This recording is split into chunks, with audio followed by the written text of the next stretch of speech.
How's it going, everyone? Mountainspyder here, bringing you another Pokemon trading card game video. Now, today I'm going to be looking at the top 10 theme decks come April 2020. So now, this is the end of April. I feel like the meta has settled slightly since the release of the 3 new Sword and Shield decks, and it's about time to review the meta again. So if you didn't check out my last video, I released a top 10 in April with regards to when the Sword and Shield decks came out, and what I thought would happen with the meta. Some of them I was pretty close, a lot of the others I think I was a bit off with. So let's dive right into it. Now, one thing to hang out for is at the end of the video, I will be announcing a giveaway, so definitely do stay tuned for that. So, jumping straight into the decks.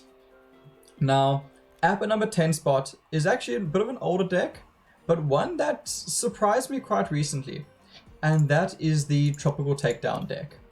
Now, this deck is very useful in the sense that it has a very, very low energy cost. One of the top Pokemon from the deck is a Alolan Exeggutor. Now, you only need 1 energy to get this card off, and it does bonus damage for all the energies in your discard pile.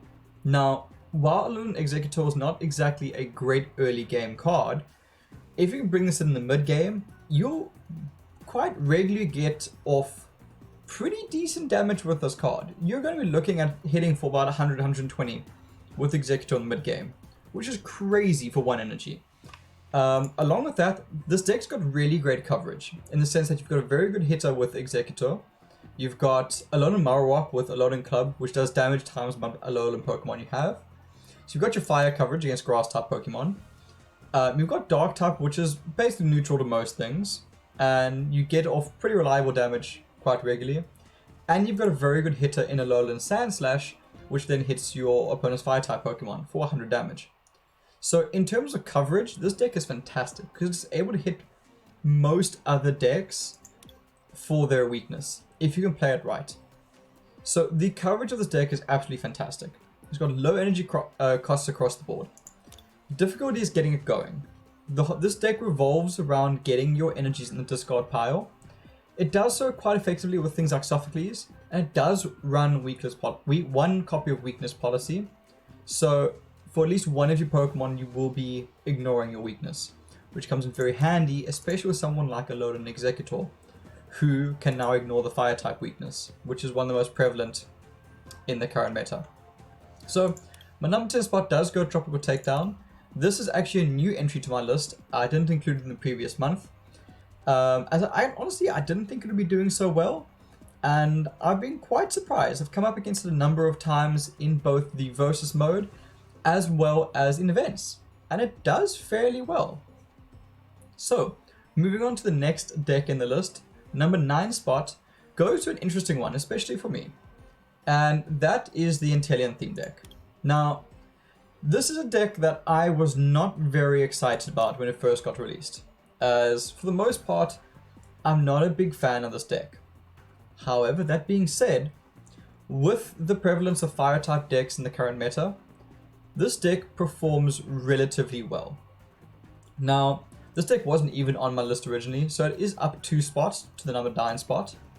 And the reason for that is the relatively low costs of Inteleon. For those 2 energies dealing 100 damage. This will then knock out any Fire-type Pokemon in the current meta, which is fantastic considering you're seeing a lot of those.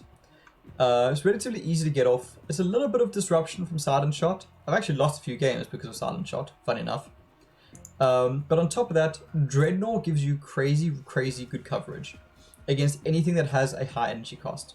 Now, a drawback for this deck is it's very energy heavy in the sense of Dreadnought. You do get your energies in your hand with Mantine, but there's no way to actually really accelerate your energy outside of an energy switch. So you do have to be very, very careful. This deck does run Pokemon Catcher, which is something to be aware of, and is very useful in the deck. Overall, it's a surprisingly good deck. You've got decent coverage because you're a Water-type deck, and that's one of the things that really does play into this deck's advantage. It's just its coverage and where it fits in the current meta. It ends up doing really well for that. Don't neglect things like Cramorant. Now, Water Arrow is not great for just 20 damage, but if you're going first and you get Water Gun off in the second turn, against the Fire-type decks, you're gonna most likely be getting a KO. if they put a fire-type Pokemon first. And even not, you're going to be looking at a 2-turn KO for most base-type Pokemon. So it's actually a really good first active Pokemon, and you can use Water Arrow to put damage on your opponent's backline, which comes in really, really handy against a lot of the decks. So I must say I've been pleasantly surprised with how well Inteleon's been doing, both me playing it and me going up against it. Next up on our list in the number 8 spot is a deck I really have a lot of love for, and it did go up 1 spot from the previous list, and that is the Rillaboom deck. Now, this is the deck I was most excited about from the Sword and Shield releases so far, as I'm a big sucker for the grass types. And I'm a big sucker for your really big, heavy Pokemon hitting really hard. And this deck does very well with it. It runs Snorlax, who hits like an absolute truck, and because it's a normal type, it's got really great coverage against your fire type decks. So when you're matching up against those fire type decks, Snorlax is really fantastic, and it should be your main focus in those types of matchups where your grass type Pokemon are that much weaker. So really look to Snorlax when you're up against your weakness. And on top of that, Rillaboom hits like an absolute monster. And being at 190 HP makes it super, super beefy. And you're really only going to have to worry about 1-turn KOs from Pokemon that are fire type. So really keep an eye on Rillaboom. Fantastic Pokemon, difficult to set up. Now, this deck relies on a really, really good start. You need to get Eldegoss out as soon as possible to get your Snorlax and your Rillaboom going. Outside of that, and a Pokemon that needs absolute praise is Maractus. 110 HP makes a really beefy start, basic Pokemon. Powerful Needles. When you're sitting with 4 energies on Maractus, Powerful Needles should be, on average, dealing 120 damage, which is fantastic. If you get lucky and you spike this with just 3 energies, you're dealing 180 damage, which knocks out most Pokemon in the theme meta. Do not neglect Maractus. I've won and lost playing against Maractus many a time, because if you get lucky with those spikes, you can deal a lot of damage. Now, it is a coin flip ability, so it is not reliable. With enough energies, you can make it as reliable as you can be. So definitely with this deck, keep an eye on Maractus and really focus on getting Eldegoss out to ramp up your other Pokemon. This Eldegoss is really the linchpin of this deck. Unfortunately, this is a grass type deck. Being a grass type deck, you're weak to fire, which is one of the main competitors in the current meta. That is the main reason this deck is so far down. Overall though, it does still do relatively well, especially if you can get Snorlax online and you can shut down your opponent early enough, you'll be doing quite well with it.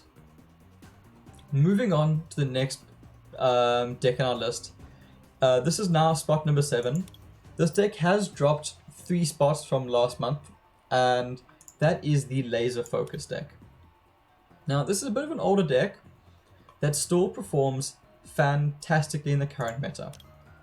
The reasons for that is it has great draw, it has great energy game, and it's relatively easy and reliable to set up. And the way it's really easy to set up is your first active Pokemon, Spirit, first contact, you're able to fill up your bench with your basic type Pokemon. And you really want to be bringing out Pokemon like Inkay, Yungoos, Type Null, or Necrozma. Obviously Necrozma is the linchpin of this deck, with special laser, with your special energy dealing up to 160 damage. So your basic Pokemon are really strong with this deck. Ordino as well is a really fantastic card in this deck because of hearing. So in your active spot, you're able to draw a card. And this works very well because this deck runs 2 U-turn boards, which means Ordino has got a 0 retreat cost. So if your opponent does knock you out, you can then bring in Ordino, get a free draw on your turn, and retreat out to what you really need to do. And again, that works very well with this deck because this deck runs Malamar. Malamar allows you to take an energy from your discard pile and attach it to one of your bench Pokemon. Now this is only Psychic Energy, but this is only a Psychic deck, so it's alright. And this Psychic Recharge enables this deck to play very fast, because you're able to bring in Ordino as your active Pokemon whenever you get knocked out, put a Necrozma on your bench in a manner, for instance, like Pokemon Fan Club, or with Mysterious Treasure, which are both super reliable ways to get Necrozma, and Mysterious Treasure is a fantastic way to get Malamar or Necrozma. You're able to get Necrozma on your bench and very quickly charge it up with Malamar. And what gets Necrozma going is the Weakness Guard energy, which is always fantastic as well, because it negates its weakness and it allows it to power up its second ability to deal 160 damage. So overall, this deck is really good. Being a Psychic type deck means it's only weak to other Psychic type decks. There are not that many Psychic type decks out at the moment. The real only other Pokemon you have to worry about is Nidoqueen from the Charizard deck. So in that sense, the Psychic type weakness is actually fantastic. It does have the weakness of its other Pokemon like Gumshoos and Silvally being weak to fighting, which is a problem when you're going up against Towering Heights. But overall, this deck performs really well, and it's reliable. And especially when you're going to event type games, you want a super reliable deck. So Laser Focus is a deck you can definitely look at and feel comfortable playing on a regular basis. So for that reason, I feel very comfortable giving this the 7th spot. Moving on to our next deck is another new entry to my list. At the number 6 spot, taking a look at the Stormcaller deck. Now, this is a new entry to my list, and I must say I've been very impressed with this deck, and I've seen it played quite a bit. And I think one of the things that leading to this deck getting a lot more plays recently is the prevalence of the water type decks. So like Inteleon and like Unseen Depths, who are weak to lightning. And it makes this deck that much better. However, being a lightning type deck, it does have the weakness of fighting, which is a slight problem with the prevalence of the Towering Heights deck. That being said, this deck is still absolutely fantastic, especially because of Ampharos. Ampharos at 150 HP is super tanky, and it's got an absolutely fantastic Pokemon ability in Unseen Flash. This enables you to put 2 of your energies from your hand into the Lost Zone to paralyze your opponent's active Pokemon. Basically, unless your opponent has a switch, that active Pokemon is staying there. And Ampharos is able to use Split Bomb, which can hit your opponent's bench. Do not underestimate the power of Ampharos being able to hit the bench and be able to paralyze your opponent's active Pokemon. If you're able to paralock your opponent for like 3 or 4 turns, Ampharos can very easily clean up their bench, clean up whatever they're working towards, and really shut down your opponent. You're able to get those 4 energies in your hand by using Pokemon like Zebstrika, who enables you to discard your hand and then draw 4 new cards. So you're able to keep that momentum going. And it's got pretty good trainer support as well in the form of Energy Switch, Escape Rope, which is always an absolutely fantastic card. You've got Copycat to draw up to your opponent, and this deck does run a copy of Lady, which enables you to get your Pokemon ability off twice, essentially. On top of that, this deck does run the Raikou, which is relatively good. If you're able to put those energies in the Lost Zone from Ampharos, you're then able to hit for about 120 damage, which is really good. For 2 energies, you're going to be knocking out a good majority of the Pokemon in the meta. So Raikou does unfortunately need Ampharos to become relevant, but once it is, it's a very reliable Pokemon, and it performs very well. This deck also does run an Ultra Beast Naganadel. Now, this Pokemon is terrifying. Also, it does run Psychic, which is another Pokemon I forgot to add for Necrozma and the Laser Focus deck. Naganadel is a Psychic type Pokemon who hits like an absolute truck. And having the Pokemon ability charging up, which enables you to take a basic energy from the discard pile and attach it to Naganadel, makes this Pokemon hit so well, so reliably. And because it's got only 1 retreat cost, it's able to switch out very easily, very quickly, and still remain relevant. Now, Turning Point only hits for 80, but if you happen to bring it in when you've only got 3 prize cards left, you're hitting for a grand total of 160.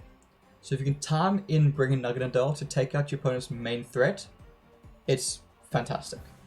And using it just as a support Pokemon, and having it on your bench using Charging Up, fantastic usage. Overall, this deck performs really well. It does also run 1 copy of Smeagol, which is very interesting with regards to Stunning Lightness, being able to take a supporter card from your opponent's hand and play it. especially useful if you're going second. So overall, this deck does run pretty well. I've had a bit of luck with it, and a bit of success with it.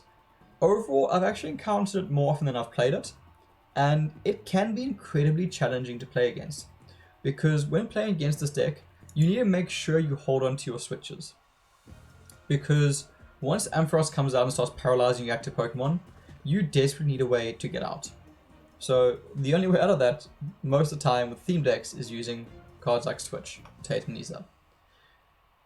When playing this deck, be very aware of how powerful Split Bomb is to shut down what your opponent is building into.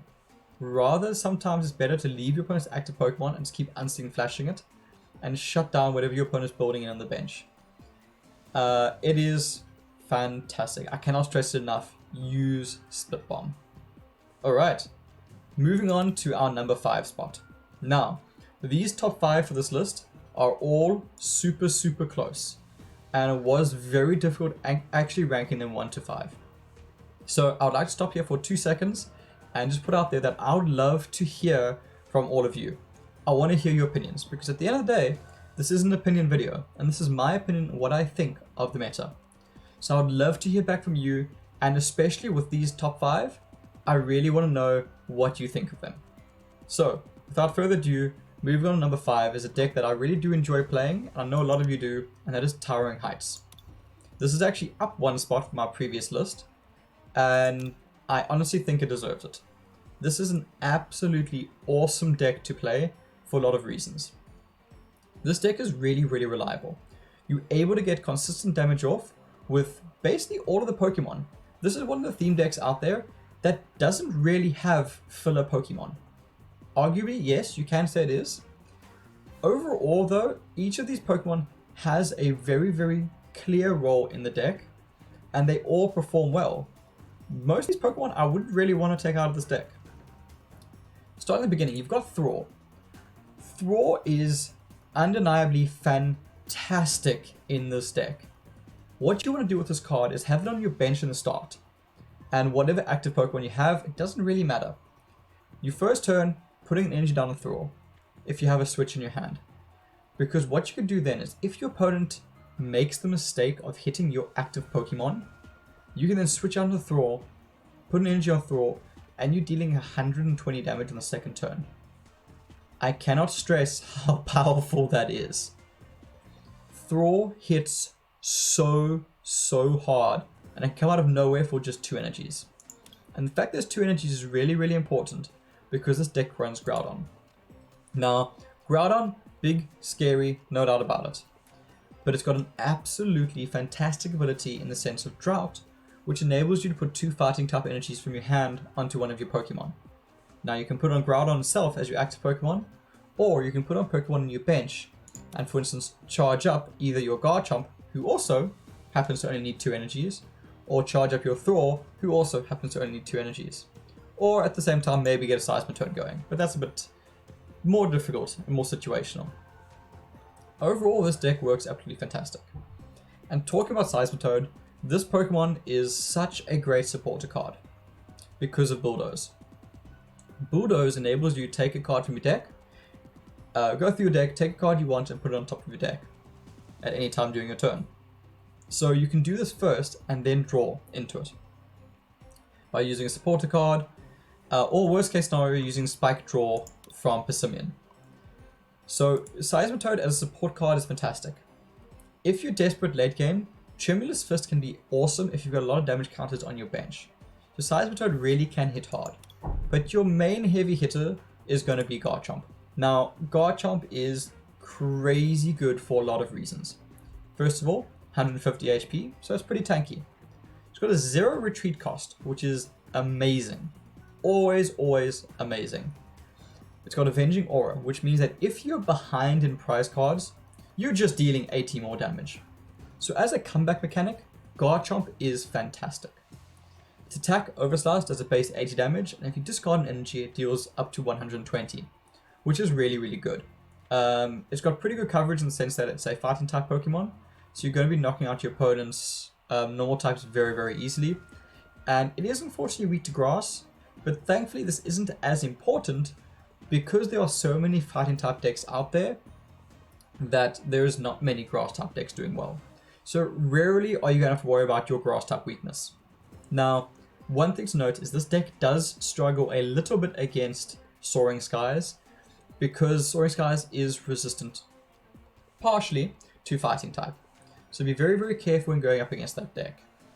Overall though, this deck performs really, really well. One thing that is quite nice and is worth noting is this deck does run Mew.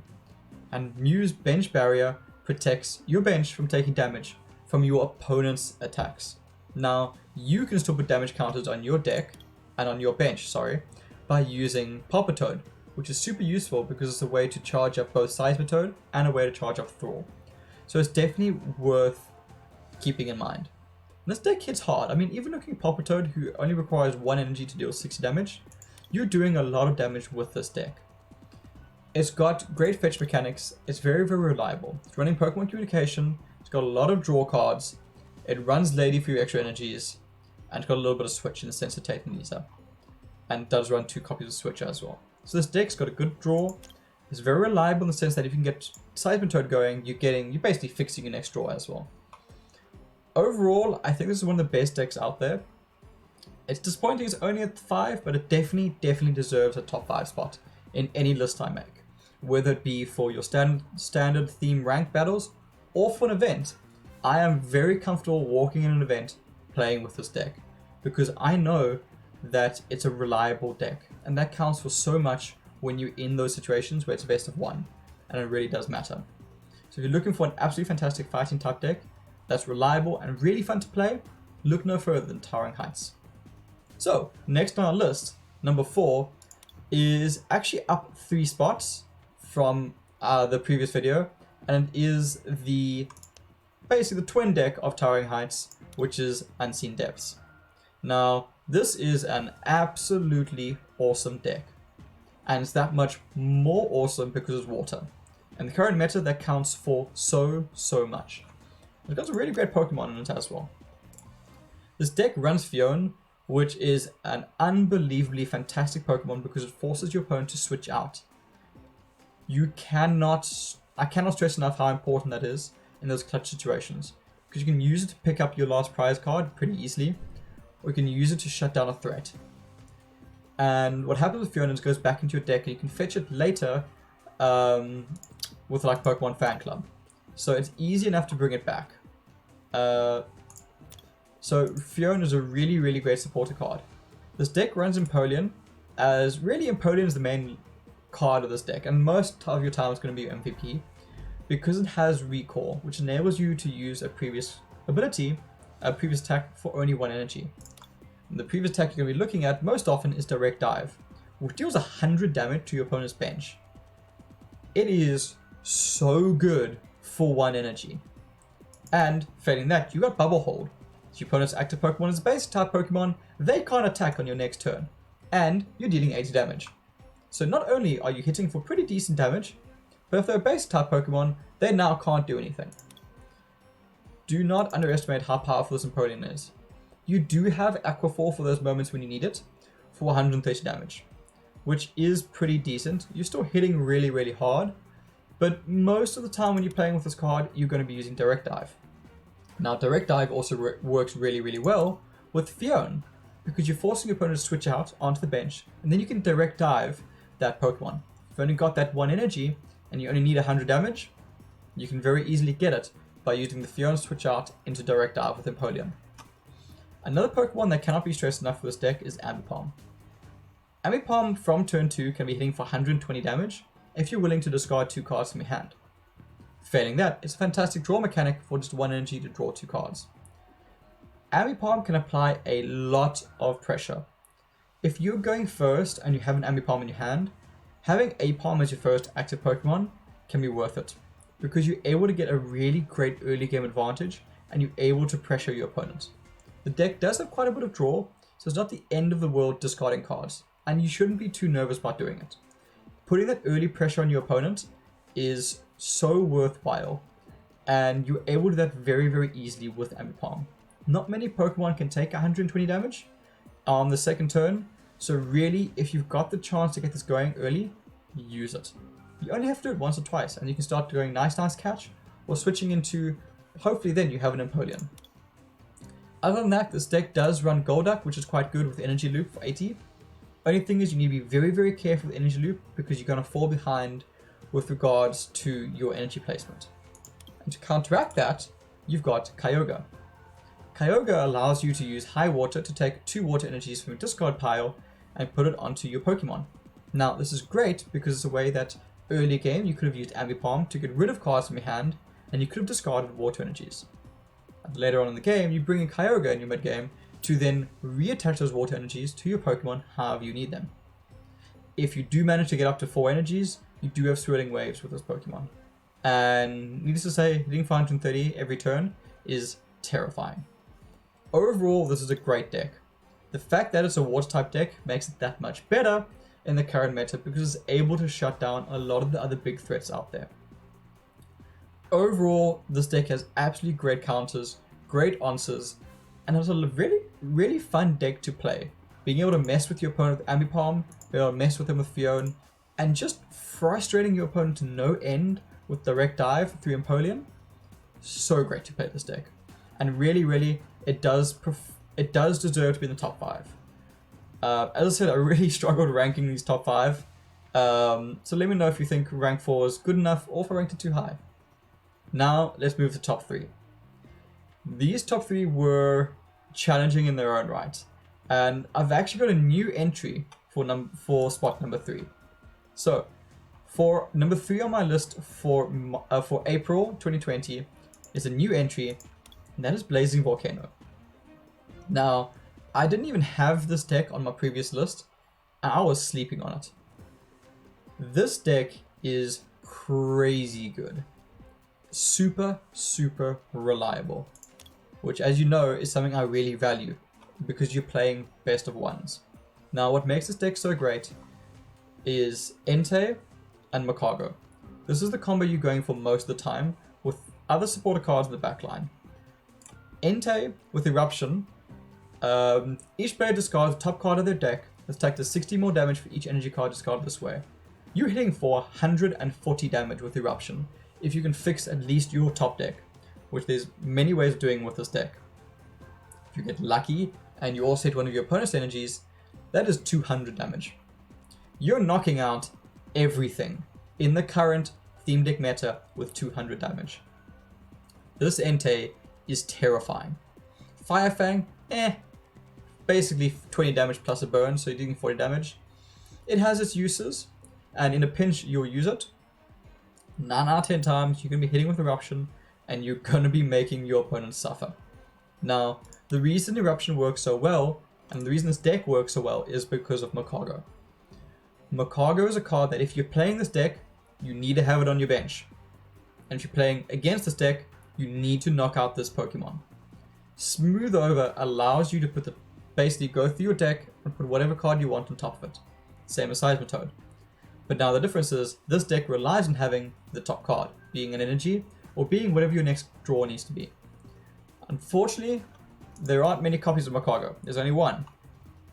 So you need to make sure, A, it's not a prize card, and B, your opponent doesn't knock it out, because you've also only got 2 Slugmas.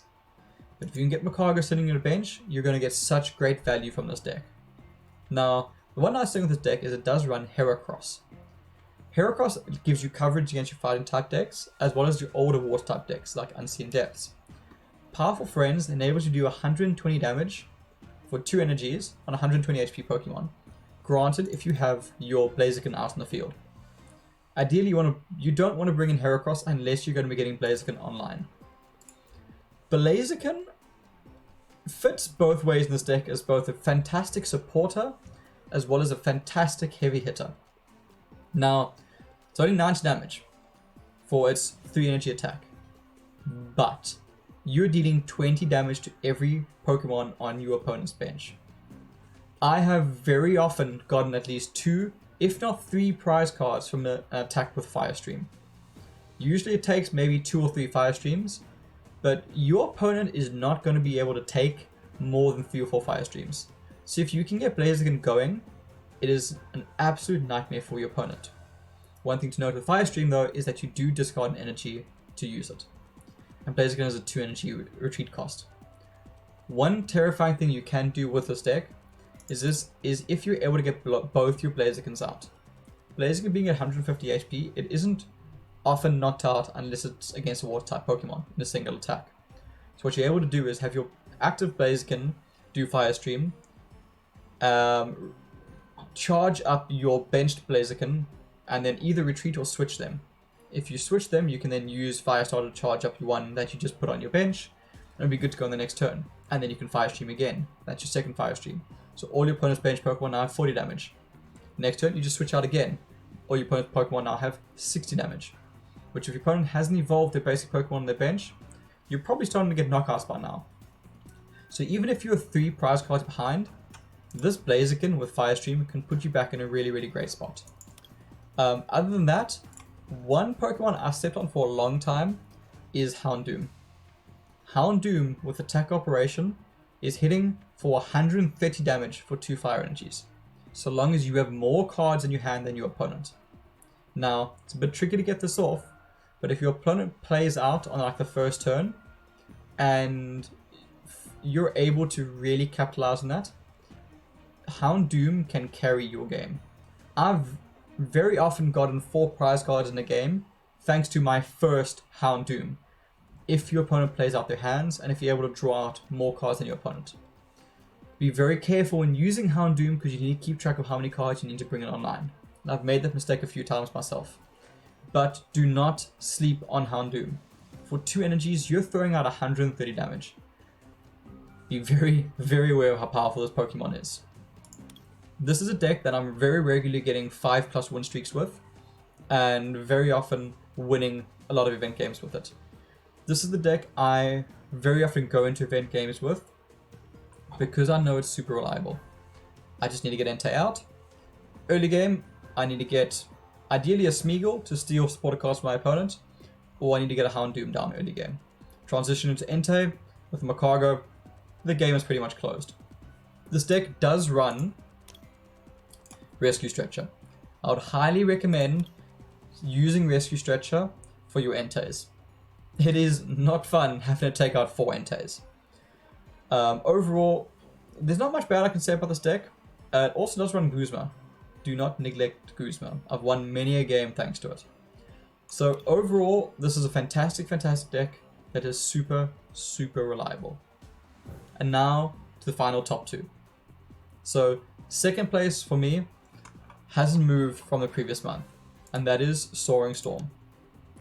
Soaring Storm is an awesome, awesome deck, and it really is up there with the top deck, Relentless Flame. Now, Soaring Storm is a very competitive deck because it runs 2 Thunderuses and 2 Tornadoes. Competitive in the sense of the theme ranked games. These 2 Pokemon will cause nightmares for your opponent if you can get them out really, really early. With having Thundurus out as your first active Pokemon, with a Tornadus on the bench in the first or second turn, you're hitting for 70 damage from the second turn. Turn 3, you can go in for 120, if not higher. And if you're able to get your Tornadus out really early, Thundurus Tornado is dealing 80 damage to your opponent's active, and 20 to all their bench. This deck is super, super powerful. You're able to get Thundurus and Tornadus out early, you're going to be able to just steamroll over your opponent. This deck does also run Lantern. Now, Lantern is one of those Pokemon you want to be sitting on your bench the entire game, until the end of mid-game to the late game, when you've basically charged up because of energy grounding, so whenever your Pokemon are being knocked out in the active spot, you're able to move an energy to this Pokemon. So you don't actually want to be putting energies on Lantern, you want to be using energy grounding to basically soak up energies from your active Pokemon. So once your opponent's down to like 3 prize cards, you should have your Lantern online. Lantern with a Lightning Strike can swing in for 140 damage, which basically no one in the game wants to be taking. So Lantern, again, bit of a sleeper Pokemon. It sits on your bench, it just lurks there, and then it comes out of nowhere and just ends people's lives. Obviously, you're running Dragonite, who is the big king of the deck, with Hurricane Charge, which charges up your Pokemon. Again, don't be scared to use Dragonite as a supporter Pokemon. use a charge up your Thunderous and your Tornadus, and just to get an early game advantage, if you're able to get this out on like turn 3, turn 4.